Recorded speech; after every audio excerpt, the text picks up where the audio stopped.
continuar nesta mesma linha e eu não gosto, irmãos, eu pessoalmente, mas se calhar é um defeito meu, quando alguém me diz assim, a mensagem foi muito bonita.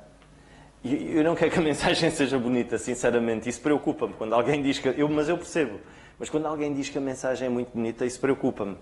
É importante que a mensagem seja importante e que crie impacto. Eu não vou falar nesta linha, eu vou falar acerca de tempestades. Hoje, desde 1953, que se dá nomes às tempestades. E vocês já ouviram? Tempestade Katrina, Tempestade Diogo. Aliás, deu-se nome, pôs-se a dar nomes masculinos às tempestades a partir de 1970. Mas aos femininos dá-se nomes às tempestades de mulheres desde 1953. E vocês perguntam porquê? Eu vou-vos explicar, se calhar muitos já sabem. Mas eu sei que é assim. Eu sei que na cabeça de alguns irmãos, principalmente os homens, eu já sei o que é que se está a passar aí. Sabem que na quarta-feira o David estava aqui a falar e ele disse uma coisa que... há coisas que, quando nós ouvimos mensagens, por exemplo, mensagens do nosso irmão Zé de Carvalho, há coisas que, por ele falar devagar, elas ficam ali. E o David disse uma coisa que é, muitas das vezes, quando nós estamos aqui ao domingo, é precisamente neste momento em que surge-nos tudo à mente. Se pusermos comida ao cão, se deixamos a porta aberta do quintal, e o periquito lá em casa, será que tem comida? E o pregador aqui, e a nossa mente a pensar. E eu sei que muitos irmãos já estão a pensar, pois é, nome de mulheres a tempestades, pois é, facto das mulheres é qualquer coisa.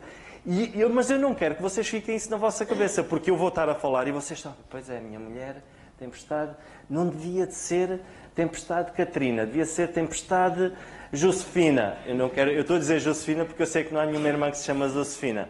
Sei que houve uma tempestade Sofia, a Sofia não sei se está aí, não está, por isso eu posso falar. Sei que há a tempestade do Diogo, ou Hugo, o que é que foi, Diogo não, Hugo.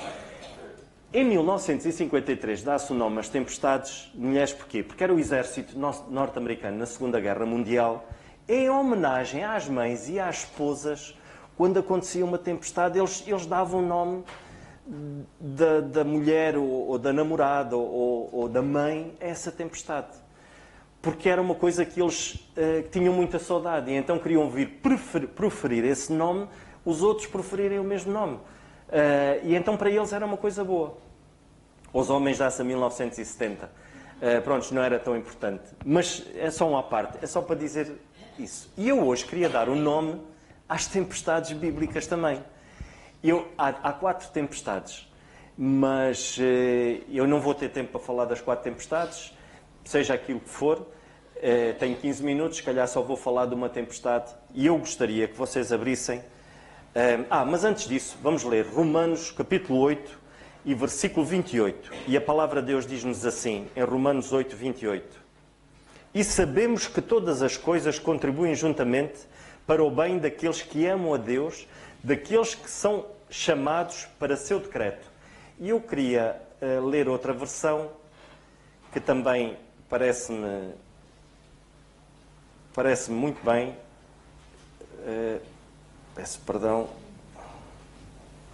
Bem, não consigo encontrar, vamos ficar por esta. 8:28. Sabemos que todas as coisas contribuem juntamente para o bem daqueles que amam a Deus, daqueles que são chamados por seu decreto. Ou seja, nós sabemos que qualquer tempestade que venha à nossa vida, há um propósito. Há qualquer coisa, se ela aconteceu, o Senhor quer nos falar. E a nossa tendência muitas das vezes é nós perguntarmos, mas porquê, Senhor, agora isto na minha vida? E porquê? O que é que eu fiz para merecer isso? E a questão é, para quê? Para quê que está a acontecer isso? O que é que o Senhor me quer dizer? O que é que o Senhor me quer mostrar? E essa é a nossa grande luta, irmãos. Estas 4 tempestades bíblicas, elas mostram-nos 4 visões de como Deus nos fala através de uma tempestade. E nós podemos pensar que é uma coisa má, mas não é. Depois, quando acontece uma tempestade, há uma coisa que acontece, depois disso, tudo fica diferente. há sempre algo diferente. As coisas já não ficam da mesma maneira. E esse é o propósito, de facto, das tempestades na nossa vida, quando elas acontecem. É para que haja transformação. É para que as coisas não fiquem na mesma. E às vezes até ficam melhores. Quando acontece qualquer coisa na nossa casa, uma intempérie, em que mete água, em que o que é que vai acontecer? Algo vai ficar diferente, porque nós vamos ter que consertar e vamos ter que consertar ainda e ficar melhor, mais resistente. Para quê? Para que para a próxima não seja por ali que as coisas comecem a desmoronar. Então uma tempestade, ao contrário daquilo que nós possamos pensar, traz sempre algo diferente. Esta mensagem poderia ser um aquecimento para a mensagem de logo, mas não sei se será ou não. Mas uma coisa é certa, nós estamos a chegar ao final do ano e há muitas tempestades que nós temos vindo a atravessar que elas vão ser transportadas para o ano, para 2024. Vamos abrir em Jonas. A primeira tempestade será esta, Jonas.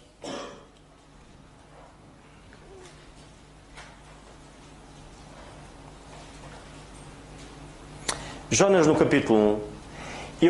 O tempo passa muito rápido e eu vou resumir aqui um pouco. Eu não era acerca de Jonas, da pessoa de Jonas, do profeta de Jonas que eu queria falar propriamente, mas muito rapidamente. Os irmãos depois poderão ler o capítulo 1. Aliás, é um livro curtinho, mas principalmente o capítulo 1. E Jonas, a história muito resumidamente, o que é que acontece aqui? Jonas fugiu da presença de Deus, da face de Deus. A palavra de Deus diz isso. Jonas se levantou, no versículo 3, para fugir diante da face do Senhor, para Tarsis. E descendo a Jope, achou um navio que ia para Tarsis. Pagou, pois, a sua passagem e desceu para dentro dele, para ir com eles para Tarsis, diante da face do Senhor.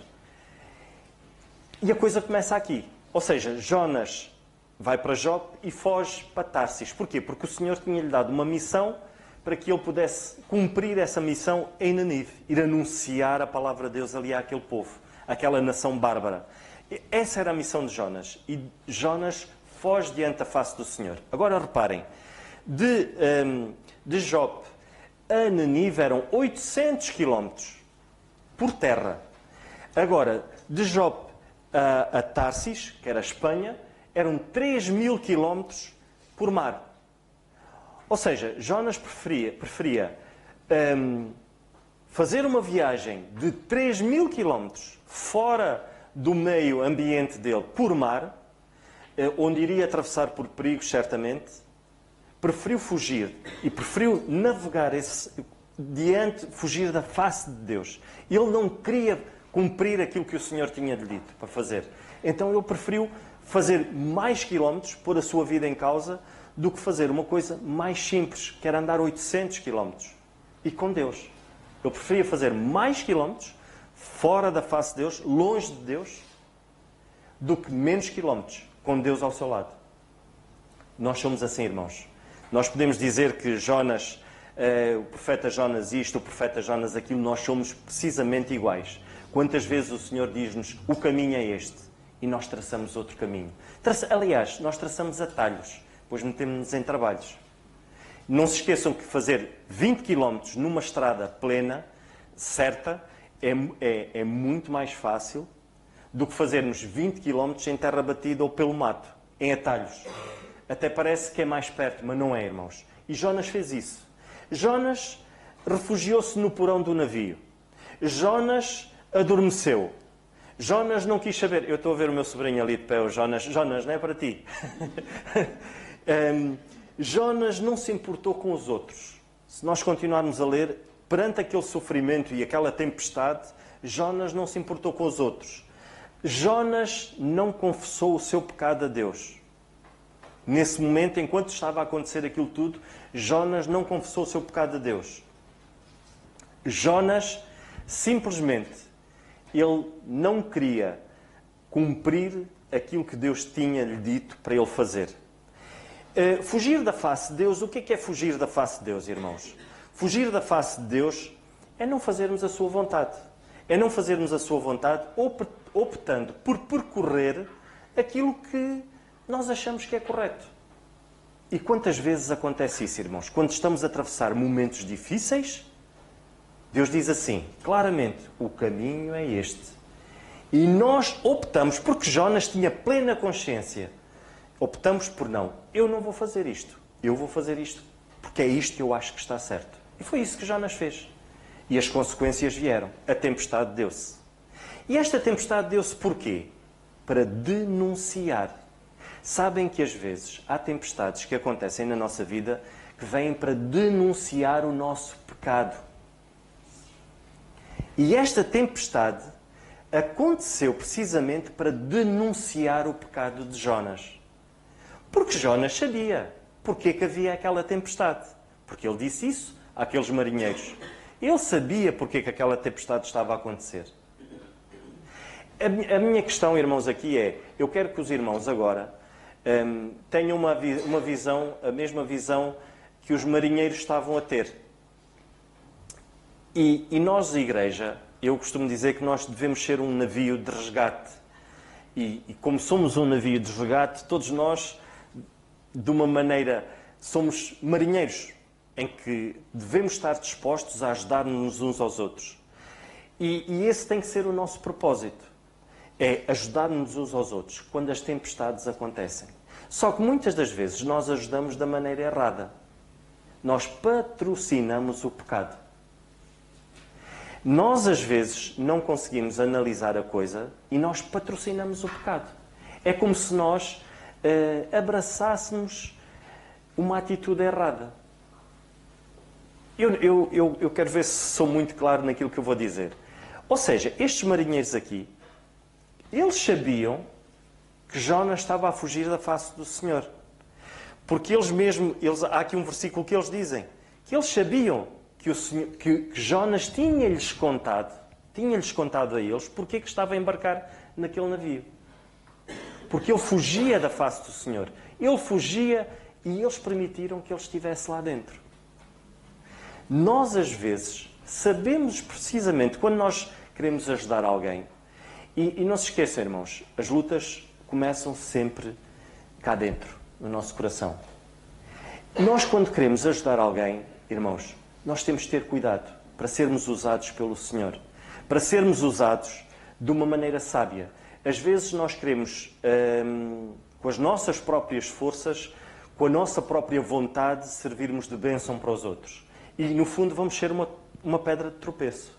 Então temos de ter esse cuidado, irmãos. Estes homens aqui, o que é que acontece? Eles sofreram as consequências daquela tempestade. Porquê?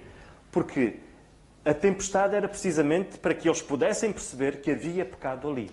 Que havia ali alguém que não estava a agir corretamente. Tanto é que quando eles lançaram Jonas ao mar, o mar cessou. Ele ficou calmo.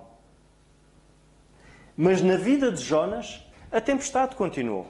Porque ele foi parar para dentro da boca do ventre de um peixe, nas profundezas do mar. Porquê? Porque ele não confessou o pecado ao Senhor. Ele confessou o pecado a quem? A eles. Mas ao Senhor não. Sabem que às vezes a nossa tendência é essa. Ficamos com a nossa consciência quase como que limpa quando nós confessamos a alguém. E nós geralmente procuramos sempre alguém que nos apoie no nosso erro. E nós confessamos. Dizemos, olha, eu fiz isto e fiz aquilo, não devia ter feito. E nós já sabemos o que é que aquela pessoa vai dizer. E isso alivia-nos a alma, por assim dizer. Alivia-nos, descarrega, tira-nos um pouco aquele peso do pecado.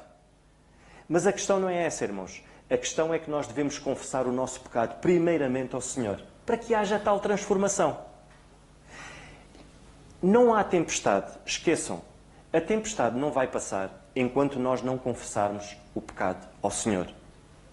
Enquanto nós não confessarmos as nossas falhas ao nosso Deus, enquanto nós não mudarmos a trajetória da nossa vida, segundo a vontade de Deus, podemos nós espalhar e podemos anunciar as nossas falhas a todos. Se não for aos pés do Senhor, nada vai mudar. Pelo contrário, as coisas vão piorar. E não mudou. Jonas falou àqueles homens e disse-lhes porque que ele estava a fugir. A tempestade diminuiu? Não diminuiu, pelo contrário. A tempestade aumentou. E sabem quando alguém está a ajudar e sabe perfeitamente que é uma consequência, que aquilo que a pessoa está a viver é uma consequência do erro dele e do pecado em que a pessoa vive, porque uma coisa é nós pecarmos, outra coisa é nós vivermos em pecado. Porque enquanto nós estivermos neste corpo, infelizmente nós vamos pecar. E nós pedimos ao Senhor, ajuda-me para que eu amanhã não cometa o mesmo erro.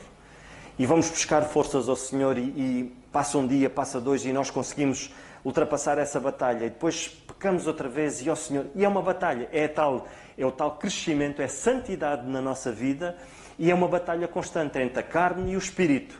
E o Senhor vai nos capacitando e vai nos dar forças. E chega um ponto que essa batalha é ultrapassada, mas temos outras. E o Senhor vai nos capacitando. Ou seja, isso é nós pecarmos. Outra coisa é nós vivermos, termos plena consciência de que nós estamos a pecar e continuamos no mesmo erro. E isso é grave, irmãos. Isso deve ser denunciado. E nós devemos, quando eu digo denunciado, é nós que vamos ajudar a dizer assim, olha, tu tens que mudar a tua vida. Não me peças para eu caminhar contigo neste pecado. O profeta Natã foi isso que fez com David.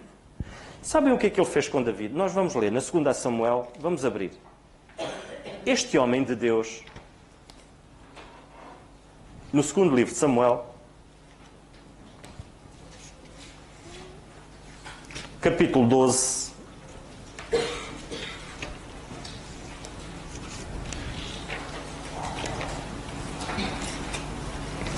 no capítulo 12 e no versículo 7, nós podemos ler assim. Então disse Natã a David, tu és este homem. Assim diz o Senhor Deus de Israel. Eu ungi rei sobre Israel e eu te livrei das mãos de Saul. Porquê? Porque Natã tinha dado uma ilustração a David e David ficou furioso com isso. E disse, esse homem merece a morte. E Natã disse, esse homem és tu. E no versículo 9 ele diz, porque pois desprezaste a palavra do Senhor, fazendo mal diante dos seus olhos. A Urias, o ateu, feriste à espada. A sua mulher tomaste por mulher. A ele mataste com a espada dos filhos de Amon. Ou seja, o profeta Natã, e todos nós conhecemos esta história de David, o que é que David fez? David deitou-se com a mulher de Urias, ou seja, mentiu, pôs a vida daquele homem em causa porque mandou para a frente de combate e esse homem morreu, acabou por morrer, cometeu adultério. Ou seja, David fez coisas más ali. E o profeta Natã foi denunciar David. O profeta Natã foi denunciá-lo a ele próprio e disse, olha, tu fizeste isto. Irmãos, muitas das vezes, nós para servirmos de bênção aos outros, nós temos que ser Natãs. Nós temos que chegar perante a pessoa e dizer assim, olha, o teu problema é este. Tens que mudar. Se tu quiseres continuar a andar assim, vais andar sozinho. Natã não foi dizer a David, olha, David, prontos, tudo bem, mas eu estou aqui para poder interceder por ti. Não. Natã disse, olha, o teu pecado é este. Muda. Tens que mudar a tua atitude. Senão a tempestade não vai passar. Estes homens sabiam que Jonas estava neste problema grave. Mas eles não o chamaram à pedra. E nós, muitas das vezes, é isso que nós fazemos. Nós não chamamos à pedra. Temos uma responsabilidade muito grande, irmãos. Temos que ter a sabedoria de Deus para conseguir chegar ao coração de alguém que está a passar por um momento destes. E tem que ser com muita oração, irmãos. Para que nós possamos ser usados pelo Senhor. Mas esta tempestade estava a acontecer precisamente por isso.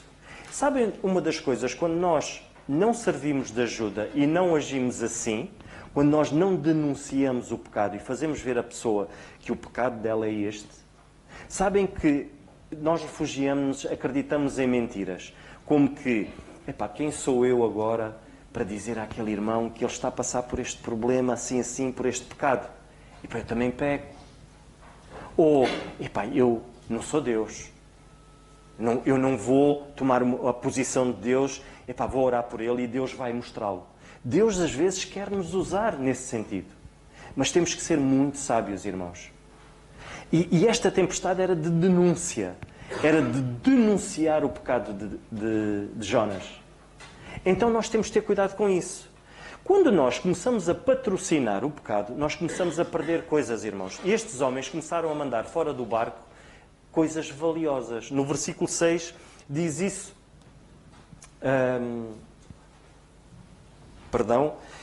No versículo 5. Então temeram os marinheiros, clamando cada um ao seu Deus, lançando no mar as fazendas que estavam no navio, para aliviarem o seu peso. Muitas das vezes nós próprios, que estamos nessa mesma tempestade por consequência, e por nós não denunciarmos o pecado, nós começamos a lançar valores. Padrões que o Senhor estabeleceu na nossa vida, nós começamos a lançá-los fora. Porque, irmãos, por muito que nós queiramos, o Senhor não pode habitar em dois terrenos. Num terreno contaminado e num terreno... o Senhor ou habita num terreno que não está contaminado, ou então Ele não vai compactuar e não vai habitar num terreno contaminado pelo pecado. Então nós temos que escolher. A escolha é nossa. O que é que nós queremos fazer? A vontade de Deus? Ou queremos abraçar o mesmo pecado desse irmão? Bajulando muitas das vezes esse próprio irmão. Para que ele não se sinta mal. Ele já está tão mal. Nós agora vamos ainda pôr mais esta carga em cima. Mas é preciso que aconteça isso muitas das vezes.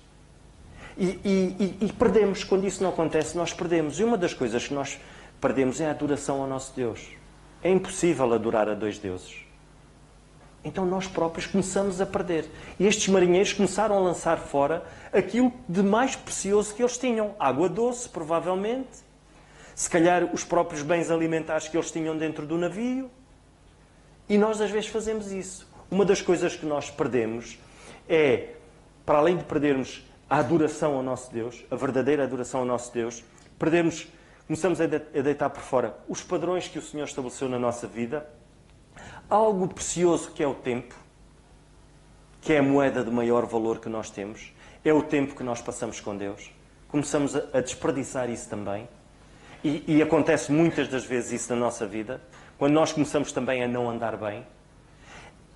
Perdemos a segurança, e estes homens no versículo 6, todos eles, o mestre do navio chegou-se a ele e disse: que tens dormente, levanta-te e invoca o teu Deus, talvez assim Deus se lembre de nós para que não pereçamos.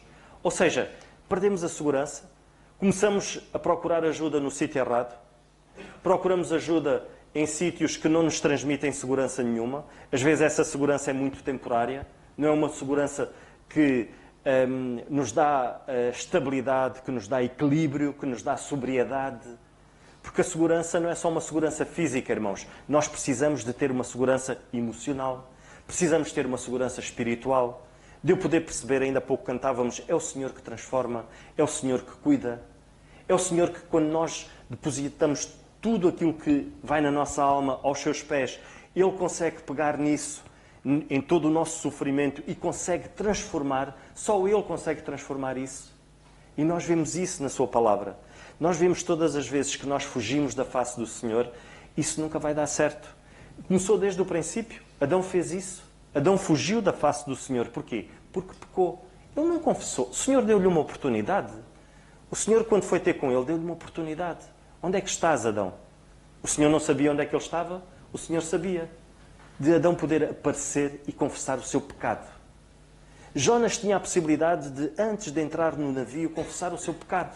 E falar ao Senhor: olha, eu não tenho forças, mas ajuda-me. Às vezes nós estamos assim, irmãos.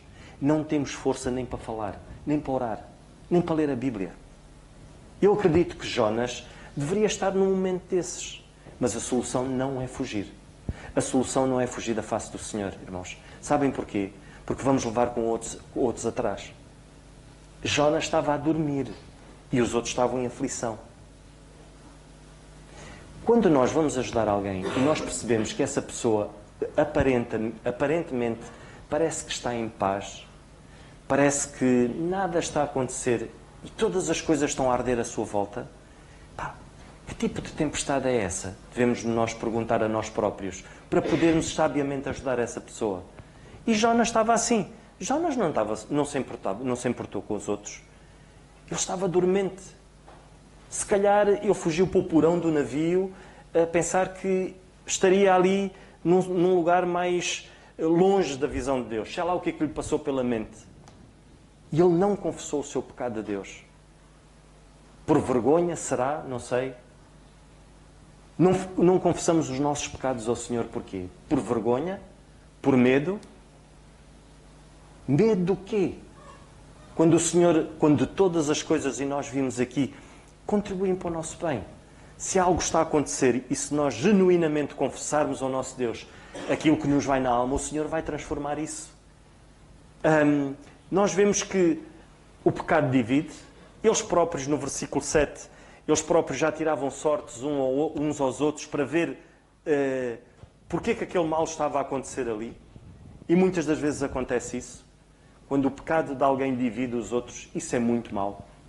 Isso é muito mau. E este pecado, viver no pecado, é assim que acontece. Viver no pecado divide, porque o pecado divide, ele destrói. E nós vemos que estes homens, eles próprios desconfiavam uns dos outros. O pecado tira a paz. Vemos no versículo 10, quando eles dizem assim: então estes homens se encheram de grande temor e lhe disseram: por que fizeste isto? Pois sabiam os homens que fugia diante do Senhor, porque ele lhe o tinha declarado. Ou seja, estes próprios homens, eles não tinham paz naquele momento. Eles precisavam de uma solução ali. E quantas das vezes o pecado faz isso? Tira-nos a paz. E nós não sabemos, qual é a solução para isto que nos está a acontecer. O pecado divide a igreja. O pecado divide a família. O pecado traz insegurança. O pecado destrói. O pecado tira paz às famílias, tira paz à igreja. Quando nós permitimos que o pecado cresça. E o pecado de Jonas estava a crescer. A cada dia que passava, a cada momento que passava. Quando nós não confessamos a Deus o nosso pecado, porque é a Deus que nós devemos levar aos pés. Devemos levar aos pés do Senhor. Não é primeiramente aos outros. A coisa está invertida. Primeiramente tem que ser ao Senhor. E foi isso que aconteceu, irmãos. Jonas deveria ter tido o cuidado de anunciar ao Senhor, de confessar, prostrar-se perante o Senhor e dizer: olha, Senhor, este foi o meu erro.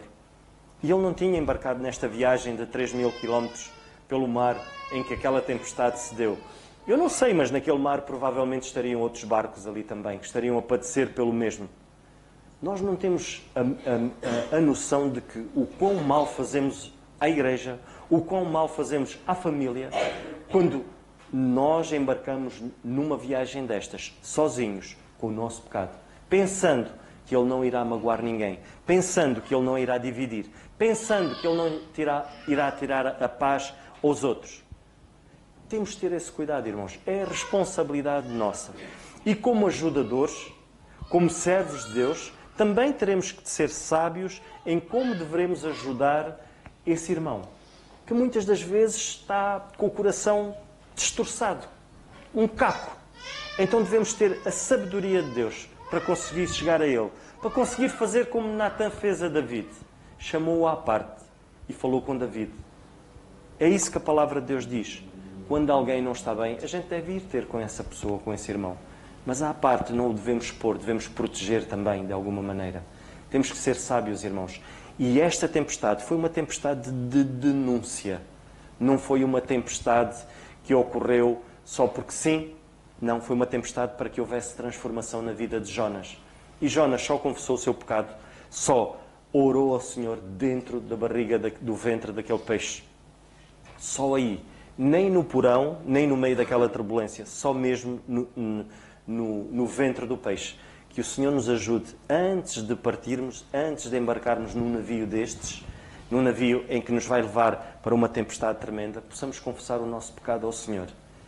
Devemos pensar nisso. Ao fim deste ano todo, vamos entrar agora no 2024, às vezes pensamos assim: vou começar o 2024, vou ao ginásio. Vou começar a ir ao ginásio. Eu já disse ao meu sobrinho, ao Gabriel, ele anda no ginásio, eu disse ao Gabriel: qualquer dia vou-te lá fazer companhia. Já me passou pela cabeça assim: para o 2024, ginásio. Antes da minha parte física, eu devo pensar na minha parte espiritual, porque essa é que vai durar uma eternidade. a física, isto vai acabar tudo. Agora, a espiritual vai durar uma eternidade. Como é que eu vou começar o 2024? Continuando neste navio, nesta tempestade, em que ela não vai acabar. Enquanto eu aos pés do Senhor dizer, Senhor, eu não tenho força, mas o meu pecado é este. O meu pecado é este. Então os outros vão ver transformação. Que o Senhor nos ajude, irmãos. Leiam Marcos 4, capítulo 4, e a partir do versículo 35. Não agora, porque eu não vou falar acerca desta tempestade. Será outra tempestade. Uma tempestade em que tem um nome, e esse nome é, de facto, demonstrar o poder de Deus na nossa vida. Será uma próxima mensagem, mas por agora ficamos aqui a tempestade da denúncia, que é a tempestade que denuncia o nosso pecado. Diz assim, olha, queres transformação? Então confessa o teu pecado. Queres transformação? Então muda de atitude. Então, esta é a primeira tempestade. Outras mais 3 virão numa próxima oportunidade. Que o Senhor nos ajude.